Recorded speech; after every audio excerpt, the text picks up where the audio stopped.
우리는 영가족입니다. 영가족이란 말은 영적 가족이란 말이고, 또 우리는 영원한 가족이고, 우리는 영원한 생명을 함께 누릴 영적인 가족입니다. 또 우리 육신의 가족뿐만 아니라 우리는 오늘 말씀을 같이 듣는 하나님의 교회 공동체 일원으로서 한 가족이 되었습니다. 오늘 우리 자녀들과 함께 예배를 드리는 것이니까 저와 함께 따라하겠습니다. 우리는 영가족입니다. 우리는 영원한 가족입니다. 다시 한번, 우리는 영원한 가족입니다.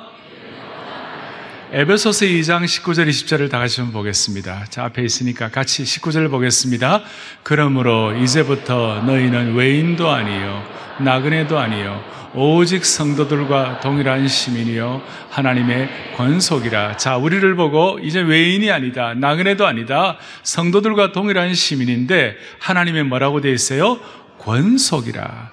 우리 자녀들, 이 권속이라는 말은 오늘 평생에 처음 듣고 또 잊어버릴지 모르겠는데, 이 권속이라는 말은 하나님의 패밀리다, 하나님의 가족이다. 그래서 교회는 어떤 특정 부류만 있는 것이 교회가 아니라, 교회는 어린아이부터 할아버지 할머니까지, 교회는 남녀노소, 또 빈부귀천, 또 유무식. 어려운 말입니까? 나중에 빈부귀천, 유무식은 아이들에게 가르쳐 주세요. 그래서 교회는 어떤 젊은이들만 모이는 곳, 교회 아니죠. 그건 하나의 단체죠. 교회는 다 모이는 곳이에요. 또 교회는 어떤 의사들만 모이는 곳, 그것이 아니죠. 교회는 노동자도 모이고, 교회는 옥탑방 있는 분도 있고, 또 안정된 분도 있고, 다 교회는 모든 계층이 다 포함되어 있다. 그것이 교회가 권속이다, 그 말이에요. 교회가 가족이다, 그 말이에요. 할렐루야. 그래서 이 교회가 어떤가? 20절을 좀 보세요. 20절 같이 계속 읽습니다.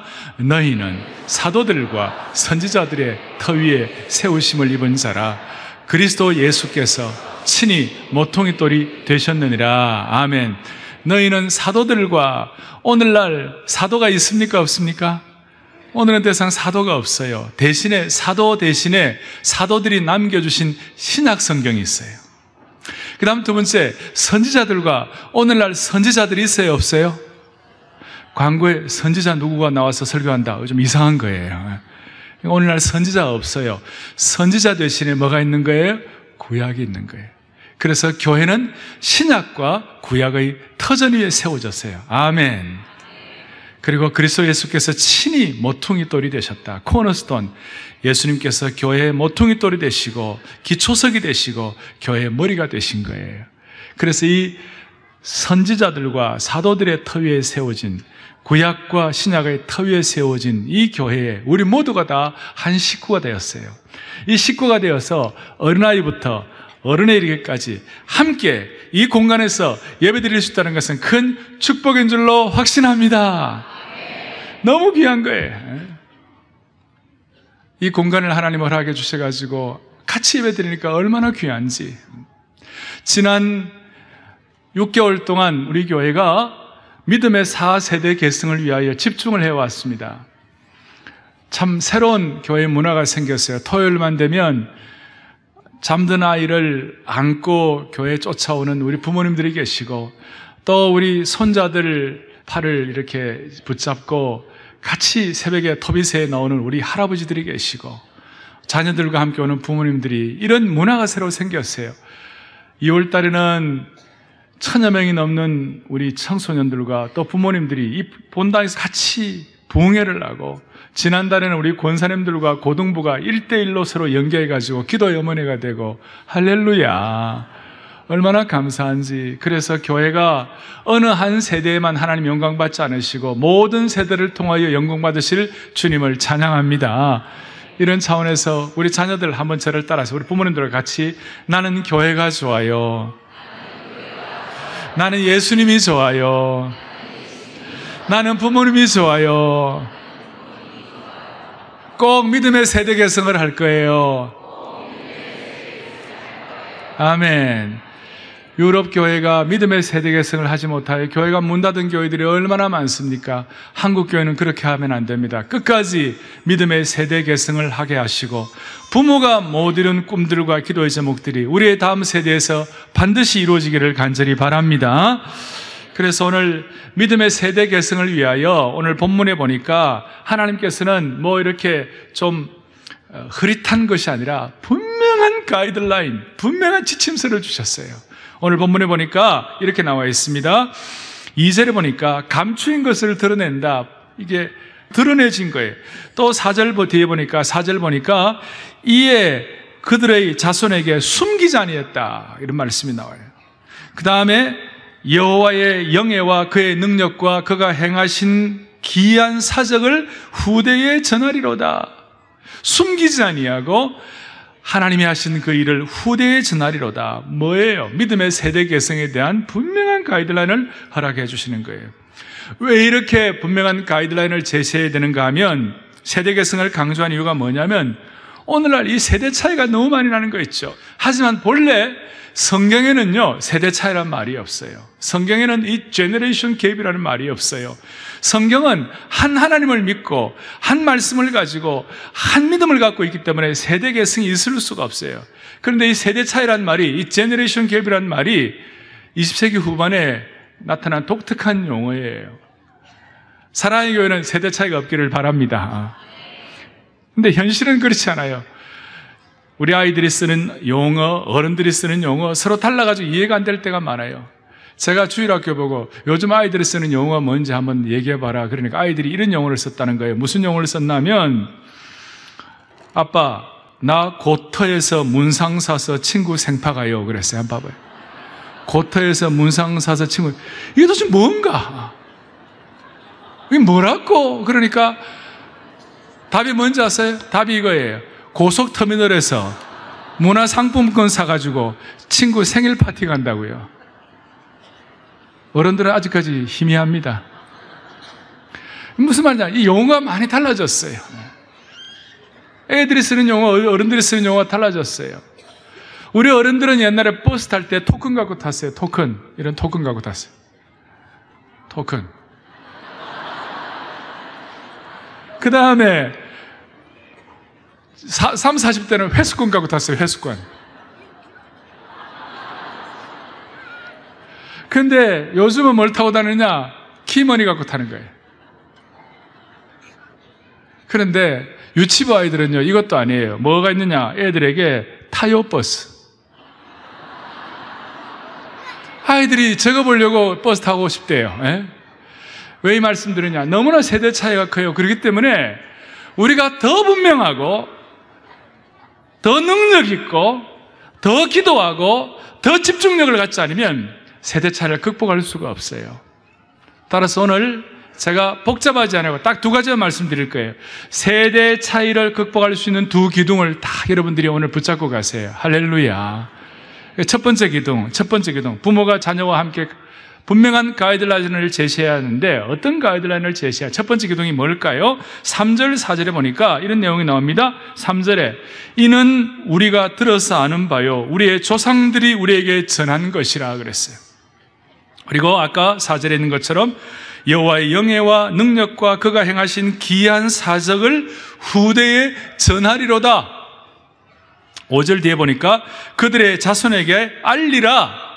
한마디로 말해서 우리 세대 차이를 극복하기 위하여 믿음의 세대 계승을 하기 위해서 부모님들이 해야 할, 우리 모두가 같이 마음을 모아야 할 첫 번째 기둥이 뭐냐? 신앙 역사를 가르치라는 것이에요. 뭘 가르치라고요?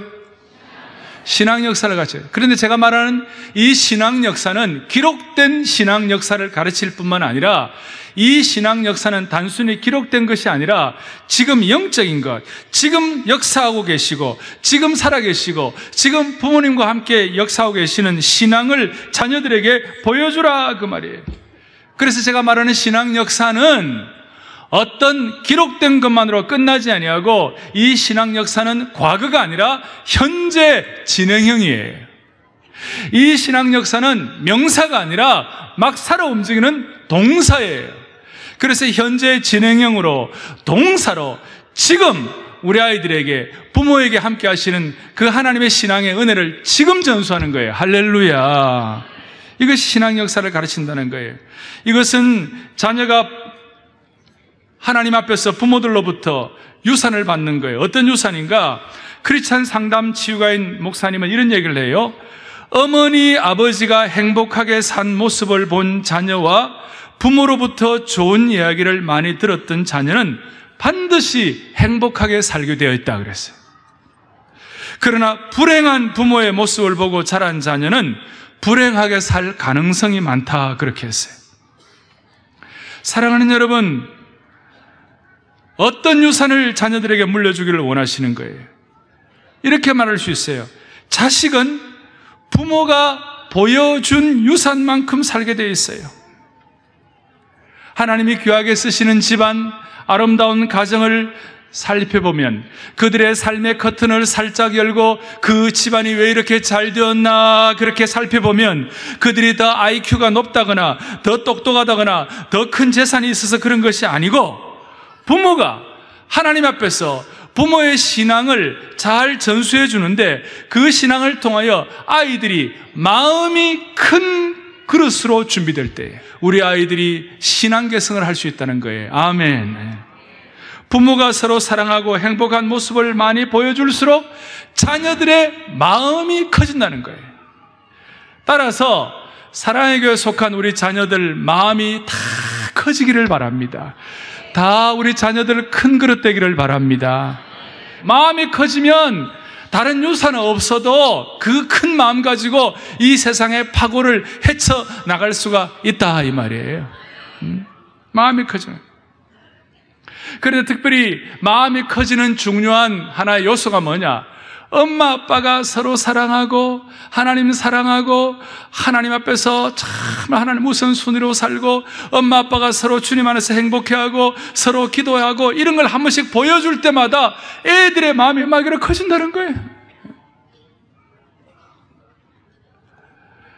여러분, 아이들에게 유산을 물려줄 때에 대체적으로 유산이라는 것은 죽고 난 뒤에 물려주는 거예요. 살아서 주는 분도 있지만, 그러나 자녀의 마음을 크게 하는 이 신앙의 유산은 지금 물려줄 수 있어요. 지금 물려줄 수 있는 거예요. 그래서 이렇게 할 수 있어요. 부모가 서로 사랑하고 가정 예배를 통하여 아니면 자녀들과의 깊은 인격적 과제를 통하여 이런 예배를 통하여 오늘 같이 정말 마음을 다해 손잡고 같이 예배드리고 이럴수록 우리 자녀들에게는 마음이 커져가지고 영적인 유산이 차곡차곡 쌓이는 거예요. 우리 아이들이 엄마 아빠가 사랑하는 그 모습 때문에 육신적인 유산이 없어도 마음이 커지면 인생의 모든 것들을 해결해 나갈 수 있고 스스로 영적인 자수성가가 아니라 하나님의 손이 함께 하시는 신수성가의 은혜를 누릴 수가 있을 것입니다. 그런 부모는 나는 맨날 싸우는 모습 보여주고 아이들에게 상처 주고 우리 가정은 힘든 가정인데 어떻게 하면 좋아? 늦지 않았어요. 늦었다고 할 데가 없어요. 지금부터 하시면 되는 거예요. 지금부터 오늘부터 하나님 앞에서 신앙 역사를 제대로 물려주리라. 아니 지금 하나님 앞에서 주님 사랑하고 특별히 부부가 서로 사랑하는 모습을 다시 보여주리라. 이걸 통하여 우리 아이들에게 마음이 커가는 그릇을 하나님 허락되게 하여 주시옵소서. 이걸 자녀들에게 4절에 숨기지 말라고 그랬어요.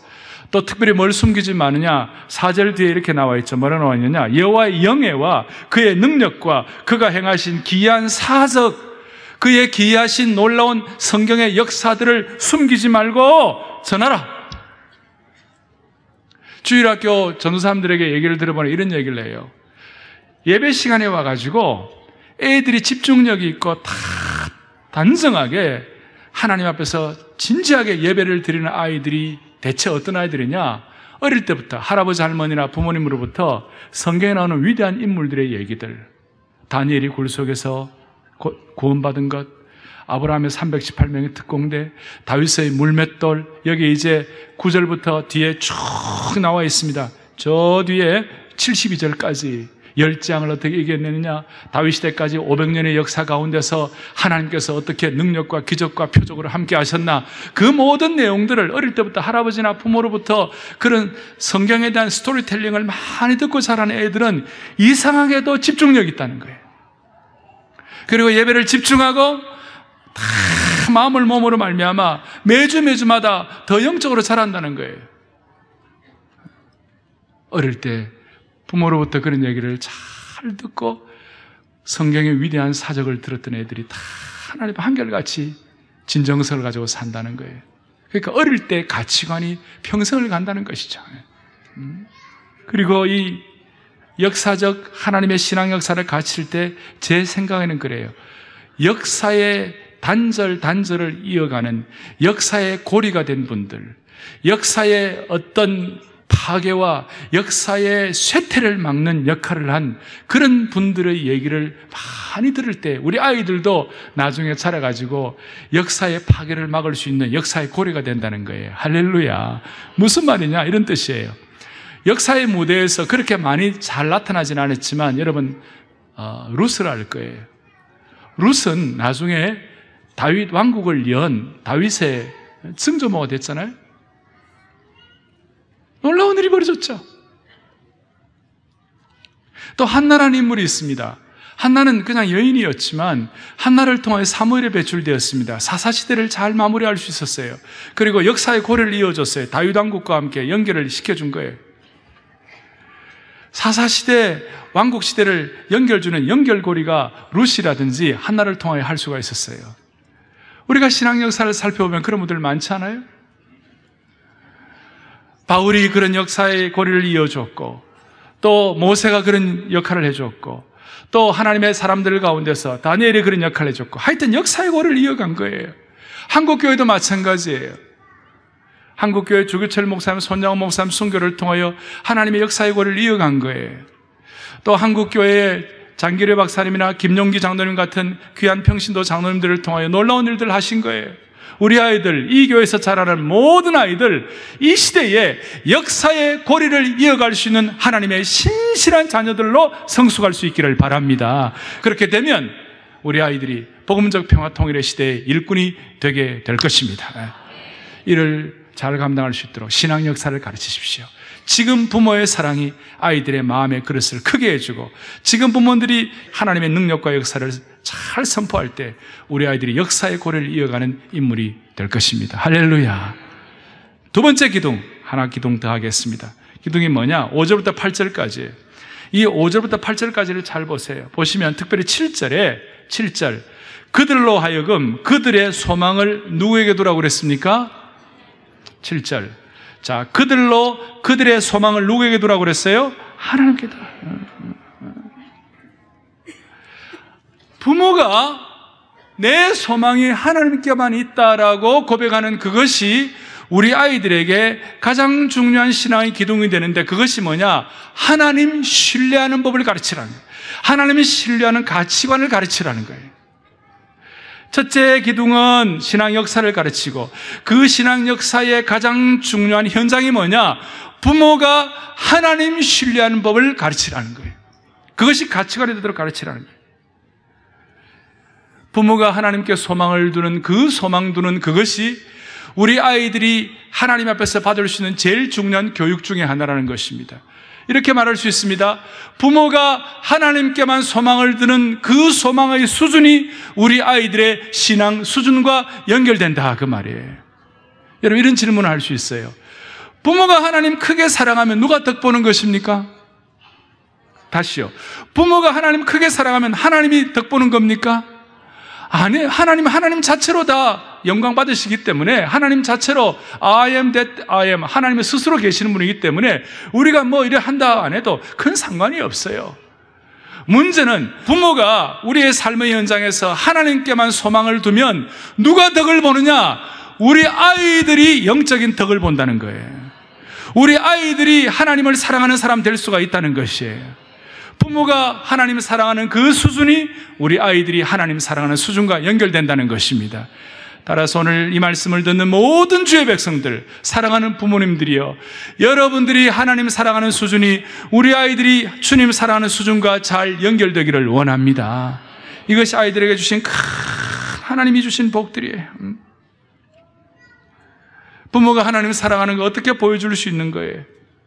예를 들어 부모가 과외를 가야 되느냐 아니면 중고등부 수양에 가야 되느냐, 여러분 어떻게 해야 돼요? 말은 그렇게 하시지만 참 갈등 많이 할 거예요. 휴가를 갔습니다. 주일날 예배 시간이 되었습니다. 휴가 간 그 상황 가운데서도 함께 주일 예배를 나가야 됩니까? 아니면 휴가를 계속 즐겨야 합니까? 제가 쉽게 설명을 하는 거예요. 예배를 가야 되는 것이죠. 부모가 하나님께만 소망을 두는 것을 가르치는 것이죠. 부모의 가치관이 아이들의 가치관으로 연결되는 거예요. 잠언 3장 9절 10절 보세요. 잘 아는 말씀이에요. 함께 보겠습니다. 내 재물과 내 소산물에 처음 익은 열매로 여호와를 공경하라. 그리하면 내 창고가 가득히 차고 내 포도즙 틀에 새 포도즙이 넘치리라. 저기에 내 소산물에 처음 익은 열매로 여호와를 공경하라 그러면 주님 앞에 물질을 드리라. 그 정도 수준이 아니에요. 부모의 가치관이 어디에 있는가? 내 처음 익은 것은 하나님께만 소망을 둔다 해가지고 시간의 처음을 큐티로 주님 앞에 올려드리고, 가정의 처음의 중요한 순서를 가정 예배로 주님 앞에 올려드리고, 또 내 재물의 중요한 것을 처음 것을 주님 앞에 올려드리고, 이것이 내 가치관이 주님께 가 있다는 것을, 내 소망이 주님께 가 있다는 것을 아이들에게 보여주는 것이에요. 오늘 이 은혜가 우리 부모님들과 자녀들에게 확인되기를 간절히 바랍니다. 그래서 오늘 이런 은혜를 우리 자녀들과 나누어야 되는데, 문제는 뭐냐? 부모들이 세상에 너무 바빠가지고 부부가 같이 일을 하고 이런 사람들 많이 있으니까 부모가 자녀들에게 하나님께만 소망을 두는 모습을 보이기가 쉽지가 않아요. 그렇기 때문에 어떤 일이 생길 때마다 부모가 자녀들에게 이런 면에 있어서 본을 보이셔야 되는 거예요. 애들이 학교에서 100점 받아왔어요. 야, 아빠 나 100점. 야, 너 어떻게 부모의 머리를 닮아가지고 그렇게 100점이냐? 여러분 그렇게 하지 않으실 거죠? 야, 정말 하나님의 은혜야. 하나님이 너에게 지혜를 주셔가지고, 하나님이 너를 붙잡으셔가지고, 하나님이 너에게 은혜 주셔가지고 너 100점 받겠으니 우리 하나님께 너무 감사하다. 여러분 그것이 뭐예요? 하나님께만 소망을 두는 것이에요. 아이들이 삶의 어려움이 왜 없겠어요? 부모도 삶의 어려움이 많은데, 삶의 위기를 맞이할 때마다, 인생의 큰 위기를 맞이해서 마음이 녹아질 때마다 어떻게 하면 좋아요? 그때도 부모가 주님이 하시겠지. 주님이 하시겠지. 우리 주님은 앞서 인도하시는 분이니까 주님이 하시겠지. 주님께 맡기면 어떨까? 주님께서 하시도록 하면 어떨까? 그런 식으로 여러분들이 자녀들에게 본을 보이면 우리 자녀들도 하나님께만 소망을 두는, 우리 자녀들의 영적인 수준이 올라가는 그런 축복을 받아 누리게 될 것입니다. 부모님들 입장에서는 부모가 좀 힘들고 어려워도 우리 자녀가 잘 되면 그것이 제일이에요. 그렇죠? 부모가 좀 어려워도 우리 자녀들 주님께서 잘 자라면 정말 좋은 거예요. 근데 문제는 뭐냐? 오늘날 이 시대가 너무 이렇게 힘든 시대가 돼갖고요. SNS나 이런 것들 때문에 너무 이렇게 신뢰가 사라진 시대가 돼가지고 부모의 입장에서도 제가 이런 말씀을 드리면 이 말씀을 들을 때는 괜찮은 것 같은데 나갈 때 우리 아이들 막 뭐라 그러면 다 까먹어버리는 거예요. 다시 원위치로 돌아가는 거예요. 그러니까 신앙교육 시스템으로 나가야 되는데 아이들을 가르칠 때는 다시 또 철저하게 인본주의적인 세상 교육 시스템으로 다시 돌아가는 거예요. 그러니 예수 믿는 부모가 자녀를 가르치는 것이나 예수 믿지 않는 부모가 자녀를 가르치는 것이나 비슷비슷하게 될 때가 많이 있다는 말이에요. 그래갖고는 우리가 이 세상을 이길 수가 없어요. 오늘 철저한 인본주의적인 세상 교육 시스템으로부터 탈피하여 정말 믿음의 세대 계승을 제대로 감당하는 축복이 있으면 좋겠습니다. 신앙 개성이 잘 되었던 대표적인 인물 중에 하나가 디모데입니다. 디모데가 그와 같이 신앙 개성이 잘 되었던 이유가 어디일까요? 디모데후서 1장 5절에 이런 말씀이 있어요. 같이 우리 크게 보겠습니다. 이는 내 속에 거짓이 없는 믿음이 있음을 생각함이라. 이 믿음은 먼저 내 외조모 로이스와 내 어머니 유니게 속에 있더니 내 속에도 있는 줄을 확신하노라. 아멘. 디모데의 마음속에 아름다운 믿음이 계승됐는데 그 믿음이 어떻게 계승됐는가? 그냥 된 것이 아니라 이는 먼저 누구에게? 외할머니 누구의? 로이스. 그리고 어머니 누구의? 유니게. 그리고 외할머니와 어머니에게 있는 그 믿음이 누구에게도 계승이 된 것입니까? 디모데에게도 계승이 된 거예요. 이 계승된 것에 관해서 우리 요한 켈빈 선생님은 무슨 얘기를 하느냐? 이 디모데는 어려서부터 그가 엄마의 모유를 먹었을 뿐만 아니라 모유와 더불어서 할머니와 어머님의 경건함을 빨아마시며 자랐다 그랬어요. 어릴 때부터 우유만 먹는 것이 아니라 부모와 할머니의 그 아름다운 신앙과 경건함을 같이 빨아먹고 살았다 그랬어요. 사랑하는 교우들이여, 부모님들이여, 사랑의 교회는 믿음의 로이스, 믿음의 유니게, 믿음의 디모데가 우리 가운데 잘 계승됨으로 말미암아 세상의 모든 악한 세력으로부터 견뎌내고 복음적 평화 통일의 놀라운 일꾼 되었으면 좋겠습니다. 그리고 이 믿음의 세대 계승이 제대로 되니까 디모데후서 2장 2절, 오늘 1장 뒤에 2장 이런 내용이 나와 있어요. 또 내가 내게 들은 바를 충성된 사람들에게 부탁하라. 저희가 또한 다른 사람들을 가르칠 수 있으리라. 거기에 이런 내용, 바울이 디모데에게 하시는 말씀, 디모데가 충성된 사람들에게 하시는 말씀, 충성된 사람이 또 다른 사람에게 하시는 말씀, 무슨 말이냐? 믿음의 세대 계승은 혈연 관계까지도 뛰어넘을 수가 있다는 거예요. 혈연 관계 속에서 믿음의 세대 계승이 잘 되면 그 세대 계승을 통하여 혈연 관계를 뛰어넘는 영적인 혈연 관계, 영적인 세계의 믿음의 계승을 할 수가 있다는 것입니다. 아멘. 얼마나 중요합니까? 창세기에 보면, 창세기 1장에 보면 생육하고 번성하라는 말이 있어요. 그것은 무슨 세상 정복하라 이런 뜻보다도 더 중요한 것은 거기에 믿음의 세대 계승을 신학적으로 포함하고 있어요.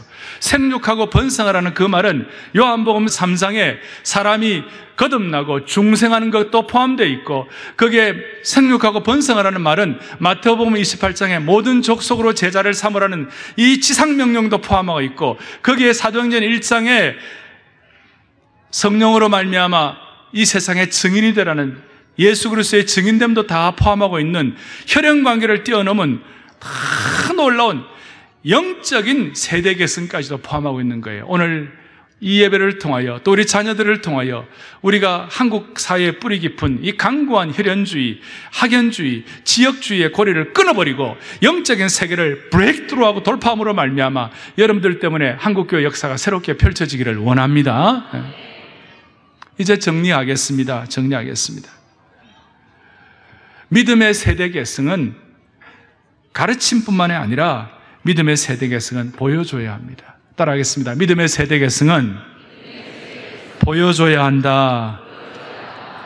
주일학교 교사들이 1년 동안 우리 아이들에게 영향을 끼칠 수 있는 시간은 많이 해봐야 50시간에서 100시간이에요.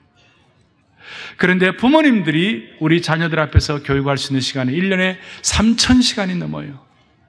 여러분들이 우리 자녀들에게 뭘 가르칠 거예요? 뭘 보여줄 거예요? 제가 많은 얘기를 할 수가 없어요. 한 가지만 얘기하면 주일 예배 하나만 준비하더라도 그냥 허겁지겁 막 날마다 바빠가지고 그래 오지 말고 토요일 저녁부터 주일날 준비하는 거예요. 토요일 저녁부터 너 내일 이런 옷 입고 가라. 썬데이 드레스가 있어요. 돈이 있고 없고 문제가 아니에요. 준비된 주일 예복을 준비시켜 주세요. 주일날 헌금도 마찬가지예요. 딱 준비된 걸 주세요. 또 주일날 시간 지켜 가주세요. 준비된 걸 해주세요. 왜 이렇게 말씀드리느냐? 무슨 물질이나 무슨 옷에 관한 문제가 아니에요. 이거는 가치관에 관한 문제예요. 이건 하나님의 가치관에 관한 문제예요. 우리가 준비된 물질을 왜 올려드립니까? 하나님이 내 삶의 우선순위라는 거, 하나님께만 소망이 돈다는 것을 보여드리는 거예요. 저는 그렇게 알고 있어요. 주일날 다 단정하게 썬데이 드레스를 입고 자신을 추스리고 주일날 유치부부터 시작해가지고 적어도 우리 고3까지 이런 마음으로 준비돼서 오는 아이들은 반드시 하나님이 그 인생을 단정하게 할 것입니다. 그러나 아무 준비도 없이 주일날 그냥 티셔츠 하나 입고 와가지고 아무렇게나 예배 참여해가지고 그것도 그냥 경제적으로 늦게 왔다 일찍 가버리시고 말이에요. 그건 아니잖아요. 오늘 내 가치관이 무엇인지, 하나님 나라 가치관이 무엇인지 우리가 하나님께 우선순위가 있다는 것을 잘 여러분들이 확인함으로 말미암아 오늘 한국교회가 믿음의 세대 계승을 통하여 시대를 빛낼 수 있기를 원합니다. 제가 좋아하는 성경구절 하나 읽고 말씀을 마무리하겠습니다. 시편 71편 17절 18절을 보겠습니다. 다 같이 우리 또박또박 보겠습니다. 하나님이여 나를 어려서부터 교훈하셨으므로 내가 지금까지 주의 기이한 일들을 전하였나이다. 아멘. 지금까지 주의 기이한 일들을 전한 것은 믿음의 세대 계승을 소원하고 이루었다 그 말이에요. 할렐루야. 18절 그리하여 하나님이여 내가 늙어 백발이 될 때에도 나를 버리지 마시며 내가 주의 힘을 후대에 전하고 주의 능력을 장래 모든 사람에게 전하기까지 나를 버리지 마옵소서. 아멘. 아멘. 자녀들과 함께 손을 잡겠습니다. 또 부모님들 혼자 오신 분들은 가슴에 손을 얹으십시다. 오늘 이 아름다운 온 세대 연합 예배를 드리면서 마음의 소원을 하십시다. 살아계신 하나님 아버지 감사합니다. 우리 아이들을 위하여 부모가 신앙과 삶을 재조정하여서 행복한 신앙 유산을 남길 수 있도록 우리 모두를 복 주시기를 원합니다. 우리 자녀들, 이 귀한 자녀들 하나님이 허락해 주셨습니다. 이 자녀들이 역사의 고리로 쓰임받게 하여 주시옵소서. 무엇보다도 뜨겁게 주님 사랑하는 자녀 부모 되게 하여 주시옵시고, 우리 교회 2,000여 교사들 다 주님 앞에 아름답게 쓰임받도록 교육부를 지켜주시고, 사랑의 교회가, 한국교회가 신앙의 유산을 제대로 남길 수 있도록 은혜를 베풀어 주시옵소서. 우리가 주님 앞에 주님이 내 삶의 우선순위가 되는 것임을 우리의 가치관으로 확인하게 하여 주시옵소서. 예수 그리스도 이름 받들어 간절히 기도 올리옵나이다. 아멘.